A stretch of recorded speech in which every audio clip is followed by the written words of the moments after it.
அனைவருக்கும் வணக்கம்.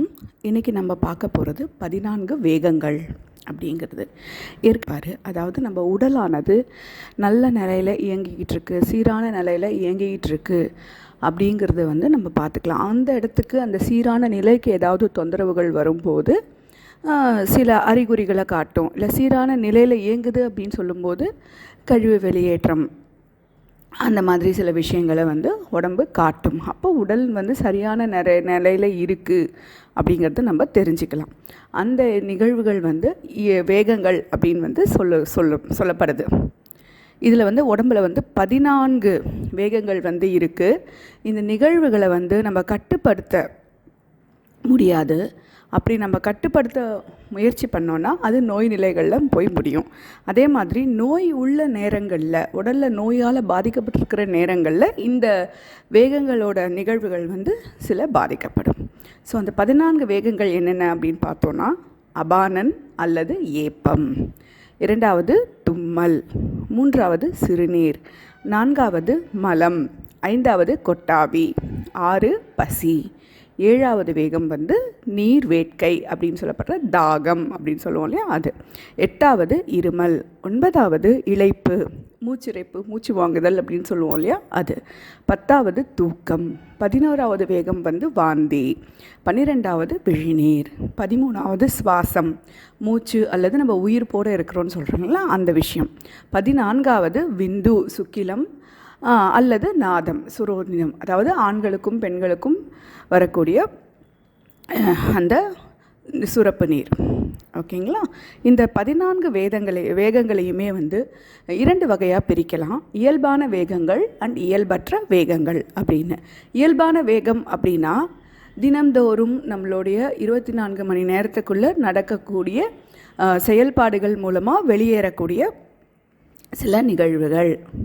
இதே இயல்பற்ற வேகங்கள் அப்படின்னா இவை தினசரி நடக்காது. எப்போ உடம்புக்கு தேவைப்படுதோ அப்போ மட்டும் இந்த நிகழ்வுகள் நடக்கும். ஸோ இயல்பான வேகங்கள் என்னென்னு பார்த்தோன்னா, சிறுநீர், மலம், பசி, தாகம், தூக்கம், சுவாசம், சுக்கிலம், சுரோனிதம். இயல்பற்ற வேகங்கள் அப்படிங்கிறது என்னென்னா அபானன் அல்லது ஏப்பம், தும்மல், கொட்டாவி, இருமல், இளைப்பு, விழிநீர், வாந்தி. இதெல்லாம் இயல்பில்லாமல் எப்போ தேவைப்படுமோ அப்போ மட்டும் உடலானது நிகழ்த்தக்கூடிய ஒரு நிகழ்வாக இருக்கும். இந்த வேகங்களை நம்ம கட்டுப்படுத்தவோ அடக்கவோ கூடாது. அது உடல் தன்னுடைய தேவைக்காக சீராக இயங்க வேண்டிய ஒரு கண்டிஷனுக்காக, சீராக இயங்க வேண்டிய ஒரு நிலைக்காக நிகழ்த்தக்கூடிய ஒரு நிகழ்வு. ஸோ முதலாவதாக நம்ம பார்க்க போகிறது அபானன் மற்றும் ஏப்பம். அபானன் அப்படிங்கிறது லார்ஜ் இன்டெஸ்டைன் பெருங்குடலால் ஏற்படுத்தக்கூடிய ஒரு விஷயம்.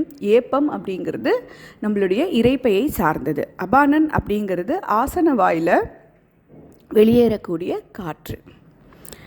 அதே மாதிரி ஏப்பம் அப்படிங்கிறது நம்ம உணவு எடுத்துக்கிட்ட பிறகு, இல்லை உணவுனுடைய தன்மை நமக்கு நிறைவாக இருக்குது, மேலும் நம்ம உணவு எடுக்கக்கூடாதுங்கிற மாதிரி நம்ம வாய் வழியாக வெளியேறக்கூடிய ஒரு காற்று. ஸோ ஆசன வாயிலும் அன்னவாயிலும் வெளியேற்றக்கூடிய காற்றை நம்ம தடை செஞ்சால் அல்லது சிறிதாக வெளியேற்றினோம் அப்படின்னு, அதாவது முழுசாக அதை வெளியேற்றாமல் நம்ம அடக்கி அப்பப்போ வெளியேற்றினோம் அப்படின்னா நமக்கு சுருக்குன்னு ஒரு குத்துற வலி இருக்கும்.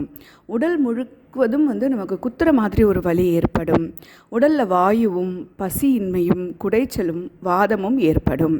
அதே மாதிரி மார்பு நோய், வாயு, குன்மம், குடல்வாதம், உடல் குத்தல், குடைச்சல், ஈரல் நோய், மலக்கட்டு, நீர்க்கட்டு, செரிமான குறைவு ஆகிய நோய்கள் எல்லாமே உண்டாகிறதுக்கு வாய்ப்பு இருக்குது. 2வதாக தும்மல். நம்ம மூக்குக்குள்ளே, நம்ம உடலுக்குள்ளே தேவையற்ற ஏதோ ஒரு பொருட்கள் உள்ளே போகும்போது நம்மளுடைய முதல் ஃபில்ட்ரேஷன் அப்படின்னு பார்க்கும்போது அந்த மூக்கு வழியாக காற்று போகுது இல்லையா, அப்படி போகிற இடத்துல ஏதோ ஒரு தேவையில்லாத பொருட்கள் உள்ளே போகும்போது நம்ம உடல் வெளியேற்றக்கூடிய ஒரு விஷயந்தான் தும்மலாக அந்த காற்றை ரொம்ப வேகமாக செலுத்தி அந்த தூசை வெளியேற்ற பார்க்கும். அது தும்மல். இந்த தும்மலை நம்ம அடக்கினோம் அப்படின்னா வாயு அதை விட மேலே கிளம்பி இந்திரியங்களும், அதாவது நம்மளுடைய கண், மூக்கு, வாய், மெய் அப்படின்ற மாதிரி அனைத்து பொறிகளும் எல்லாமே வந்து உங்களுக்கு தெரித்து விழுறது மாதிரி ஒரு ஃபீலிங் இருக்கும். அதாவது அந்த தும்மல் வரும்போது நம்மளுடைய உடல் உறுப்புகள் எல்லாமே கழண்டு வெளியே வந்துருமோ அப்படிங்கிற மாதிரி ஒரு விஷயம் இருக்கும். நம்ம வந்து முகத்தை நேராக வச்சு தான் தும்மல் பண்ணணும். பக்கவாட்டில் வச்சு தும்முனா இடுப்பு வலி வரத்துக்கு வாய்ப்பு இருக்குது. மலம் சரியாக போகலை அப்படின்னாலும் நமக்கு வந்து தும்மல் வரும். அடுத்ததாக சிறுநீர். அபான வாயுவோட உந்துதலால் முறையாக வெளியே வர்ற சிறுநீரை நம்ம அடக்கக்கூடாது. சிறுநீரை அப்படி நம்ம அடக்கினா என்னென்ன ஆகும் அப்படின்னா, நீரடைப்பு ஏற்படும், ஆண் பெண் குறிகளில் வலி வரும், எரிச்சல் வரும், குத்தல் அப்படி மாதிரி விஷயங்கள் ஏற்படுறதோட வயிற்றுக்குள்ளே அபான வாயு சேரும். சிறுநீர் போக்கில் தடை ஏற்பட்டுச்சுன்னா உங்களுக்கு அந்த உணர்வு குமட்டலாக மாறும். அடுத்தது 4வதாக மலம். அபான வாயுவோட தொழிலில் ஒன்று மலத்தை வெளியேற்றுறது. அந்த மலத்தை நம்ம அடக்கினா தலைவலி, உடல் தளர்ச்சி, மயிர் கிளர்ச்சி, அப்புறம் பசியின்மை, தலைகணம் போன்றவை ஏற்படும். அடுத்ததாக கொட்டாவி. இந்த கொட்டாவியை வந்து நம்ம வெளியேற்றாமல் அடக்கினோம் அப்படின்னா முகவாட்டம், சோர்வு, செரியாமை, அறிவு குறைதல், அப்புறமா வயிற்று நோய்கள் போன்ற பிணிகள் ஏற்படும். ஏன் அறிவு குறைதல் அப்படின்லாம் சொல்கிறோன்னா, கொட்டாவி வந்து நம்ம மூளைக்கு போக வேண்டிய ஆக்சிஜன் அளவு சரிவர போகலை அப்படின்னா அந்த சமயங்களில் ஏற்படும். அதே மாதிரி நம்ம ஓய்வு தேவை அப்படிங்கும்போது உறக்கம் வருது அப்படின்ற அந்த உறக்கத்தின் ஒரு அறிகுறியாகவும் நமக்கு வந்து கொட்டாவி ஏற்படும். இந்த கொட்டாவி வந்து நுரையீரல் மூலமாக வெளிப்படக்கூடிய ஒரு நிகழ்வு. அடுத்ததாக பசி. இது வந்து சிறுகுடல், இரைப்பை மற்றும் பித்தப்பை ஆகிய உறுப்புகளை சார்ந்தது. நமக்கு உணவு தேவை, சக்தி தேவை அப்படிங்கிற நேரத்தில் இந்த உணர்வு வந்து நமக்கு வரும். பசிச்சு நம்ம அந்த பசிக்கிற நேரத்தில் நம்ம ஆகாரம் கொடுக்காம உடலை அப்படியே காய போட்டுகிட்டே இருந்தோம், வயிற்றை காய போட்டோம் அப்படின்னா தொடர்ந்து நம்ம இந்த வேலைகளை செய்யும்போது உடலில் இருக்கிற சக்தி குறைஞ்சிடும், ஆண்மை பெண்மைக்கான அழகு குறைஞ்சிடும், பேச்சு, ஒழுக்கம், சுறுசுறுப்பு இதெல்லாமே குறைஞ்சி ஒரு மந்த நிலைக்கு நம்ம போயிடுவோம். மூலாதாரத்தில் சூடு ஏறும்போது தாதுக்கள் வந்து உலர்ந்து போகும். அப்படி உலர்ந்து போகும்போது குழந்தை பிறப்பு அப்படிங்கிற விஷயம் வந்து கேள்விக்குறியாக நிற்கும், மலட்டுத்தன்மை ஏற்படும். அதே மாதிரி இளைப்பு நோய், க்ஷய நோய்னு சொல்லக்கூடிய அந்த இளைப்பு நோய் வந்து ஏற்படுறதுக்கு வாய்ப்பு இருக்குது. அதே மாதிரி நம்ம பசி எடுத்து புசிக்காமல் போனால் வாத உடல்காரர்களுக்கு உடல் வந்து பெருத்து போகும், பித்த உடல்காரர்களுக்கு வயிறு புண்ணாகிடும், கபம் சார்ந்தவர்களுக்கு சிறுநீர் அதிகமாக வெளியேறும், பசியே எடுக்காது. அடுத்ததாக நீர் வேட்கை, தாகம். இந்த உணர்வு வந்து இருதயத்துக்கும் பித்தப்பைக்கும் தொடர்புடையது. இந்த உணவு என்ன பண்ணுன்னா, இருதயம் வந்து உங்களுக்கு இரத்தத்தை உஷ்ணமாக்கும். இரத்தம் உஷ்ணம் ஆவறதால தாகம் ஏற்படும். தாகம் ஏற்படும் போது நம்ம நீர் அருந்தி அந்த தாகத்தை தணிக்கலை அப்படின்னா நம்மளுடைய நாவும் தொண்டையும் வறண்டு போகும், உடல் வந்து தளர்ச்சியுறும், உடல் உறுப்புகள் வந்து தன் தொழிலை சரிவர செய்யாது, தன் நிலை குலைந்து முகவாட்டம், கண் பஞ்சடைதல், கை கால், உடல் அசதி, மயக்கம் முதலிய விஷயங்கள் ஏற்படும். சுக்கிலம் அல்லது சுரோனிதம் குறைபாடு ஏற்படும். அடுத்ததாக இருமல், இளைப்பு அல்லது மூச்சிறைப்பு, மூச்சு வாங்கிறது. நம்ம நடக்கும்போது பேசும்போதும் நமக்கு அந்த வித்தியாசம் வந்து புரியும். இந்த விஷயங்கள் வந்துட்டு இருமல் அப்படிங்கிறது வந்து இருதயத்தை சார்ந்ததாகவும், மூச்சிறைப்பு, இளைப்பு இதெல்லாம் வந்து சிறுநீரகம் மற்றும் நுரையீரலை சார்ந்ததாகவும் இருக்குது. இருமலை நம்ம அடக்கினோம் அப்படின்னா, உடலில் நோய்கள் காரணமாக ஏற்படும் இருமல்களை அடக்கினோம் அப்படின்னா நெஞ்சு வலி கண்டிப்பாக வரும். உடலில் நீர் தேக்கம் இருந்தால் இருமல் வந்து ஏற்படும், அதாவது சளி ஏற்பட்டால் இருமல் வந்து ஏற்படும். சிறுநீரக பலவீனம் மற்றும் நுரையீரல் பலவீனம் நம்ம இருமலை அடக்குவதால் ஏற்படும். இளைப்பு அப்படிங்கிறது என்னென்னா, அந்த மூச்சு இறைக்கிறது, அந்த ப்ரீதிங்கில் வந்து உங்களுக்கு கொஞ்சம் மூச்சு சுவாசம் வந்து சீராக இருக்காது. அந்த விஷயங்களை வந்து அதுக்கு உடலுக்கு அந்த ரெஸ்ட்டு தேவை அப்படிங்கிற அந்த ஓய்வு தேவை. அந்த மாதிரி விஷயங்கள் நடக்கும்போது இந்த இளைப்பை நம்ம அடக்கும்போது உடலுக்குள்ள கடுமையான வெப்பம் எழுந்து குன்மம், மூர்ச்சை மற்றும் குளிர் அப்படி முதலிய விஷயங்கள் எழும். குன்மம் அப்படிங்கிறது என்னென்னா வயிறு சார்ந்த நோய், வயிற்றுக்குள்ளே குத்துற மாதிரி ஒரு உணர்வு இருக்கும் இல்லையா, அதுதான் குன்மம் நோய் அப்படின்னு சொல்லுவோம். மூர்ச்சை அப்படிங்கிறது மயக்க நிலைக்கு நம்ம போயிடுவோம். அடுத்தது 9வதாக தூக்கம். இது வந்து இருதய மேலுறை பெரிகார்டியம் அப்படிங்கிற உறுப்பை சார்ந்து இங்கே வரக்கூடிய ஒரு குறியீடு. அதாவது பொதுவாக உடல் வந்து தூங்கும்போது உடல் எடையை அதிகரிச்சுக்கும். அப்படி உடல் இயக்க விதிப்படி மனிதன் வந்து விழிப்புடன் இருக்கும்போது இரத்தம் பல காரணங்களால் அசுத்தமாகுது.